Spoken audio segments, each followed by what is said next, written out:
సామాజిక అంశాలు తమిళనాడుకి ప్రత్యేకంగా మనం చూస్తే తమిళనాడులో చాలామంది మన గెస్ట్లో ముందు కూడా చెప్పిన సందర్భాన్ని కూడా మీరు గుర్తెచ్చుకోవాలి.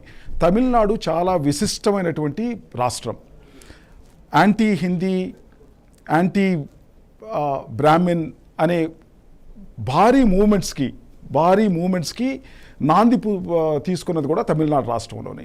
ఈ విషయాలు నేను ఎందుకు ప్రత్యేకంగా చెప్తున్నాను అని అంటే, విజయ్ని కూడా ఒక పెద్ద స్టార్గా చూసుకుంటూనే అక్కడ ఉన్నటువంటి ప్రజలు ఆయన ఒక యువనేతగా చూసుకుంటూనే, చాలా ముఖ్యంగా ఆయన్ని ఒక ఫారినర్గా చూడలేదు. అంటే తమ మనిషిగా వాళ్ళు యాక్సెప్ట్ చేయడానికి చాలా ముఖ్యంగా నాకు తెలిసి ఆయన ఒక మైనారిటీ వర్గానికి సంబంధించిన వాడు. దళితుల్ని ఆకర్షించగలిగాడు, దళిత క్రిస్టియన్స్ని ఆకర్షించగలిగాడు.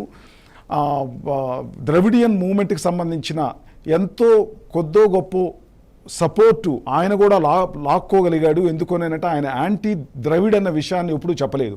ఇన్ఫ్యాక్ట్ నేను ద్రవిడ్ మూమెంట్కి సంబంధించిన చాలా అంశాలని నేను మానసికంగా చాలా దగ్గరగా ఉన్నానన్న విషయాన్ని ఆయన 17 మేజర్ మీటింగ్స్లో చాలా ముఖ్యంగా వారికి సంబంధించిన విషయాలని చాలా బలంగా ప్రజల ముందుకు తీసుకెళ్లడానికి ప్రయత్నం చేశాడు.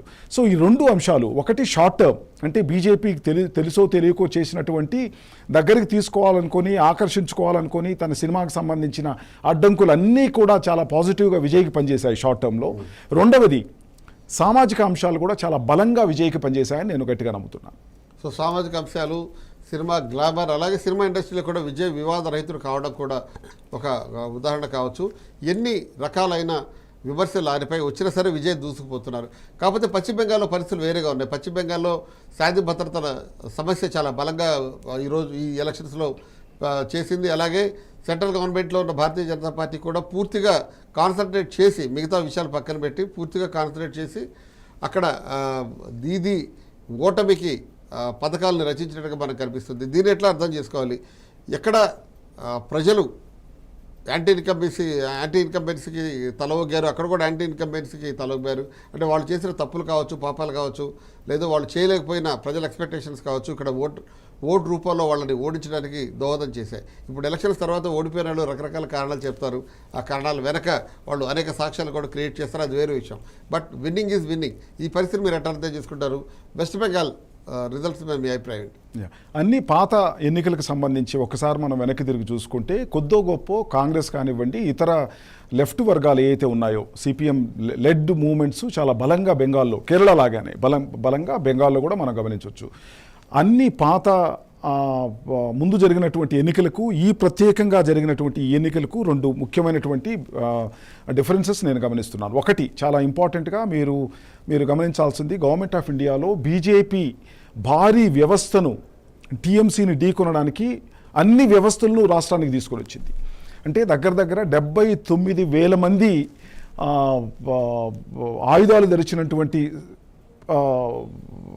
స్పెషల్ కమాండోస్ రాష్ట్రంలో దిగాయి అన్న విషయాన్ని మీరు మర్చిపోకూడదు. చాలా ముఖ్యంగా అంటే ఏ స్థాయిలో బీజేపీ టీఎంసీని ఓడించడానికి, ఆ స్థాయిలో అంటే ఒక పెద్ద యుద్ధానికి సంకేతంగా 79,000 మంది రాష్ట్రానికి సంబంధించిన పోలీసుల్ని పక్కన పెట్టి బయట నుంచి తీసుకురావడం అనేది చిన్న విషయం కాదు.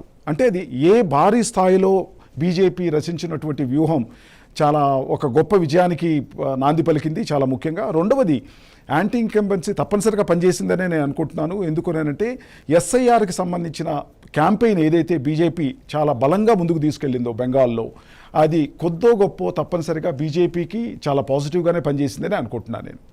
సో ఈ విషయాన్ని ఎప్పుడైతే మమతా బెనర్జీ టీఎంసీ పార్టీ వర్గాలు ఎప్పుడైతే గ్రామీణ నేపథ్యంలో ఉన్నటువంటి విషయాల్ని కొద్దిగా ఇగ్నోర్ చేసి చాలా ఎక్కువగా బీజేపీ మీద దృష్టి పెట్టడం వల్ల, అంటే గత 3 నుంచి 4 సంవత్సరాలుగా మీరు గమనిస్తే ప్రభుత్వాన్ని ఎస్టాబ్లిష్ చేసింది ఏర్పడడానికి చాలా ముఖ్యమైనటువంటి కారణం చాలా మంచి గవర్నెన్స్ అందించడానికి.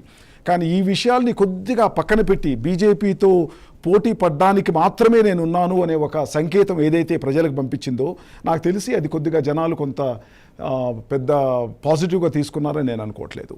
సో ఐ థింక్ ఈ రెండు కారణాలు నా దృష్టిలో చాలా బలంగా బీజేపీ కంటిన్యూ చేయడానికి ఉపయోగపడింది అనుకుంటున్నాను నేను. సో రైట్, ఇప్పుడు చిన్న బ్రేక్ తీసుకుందాం. బ్రేక్ తర్వాత చర్చ కొనసాగుతుంది. చూస్తూనే ఉండండి 9+ న్యూస్.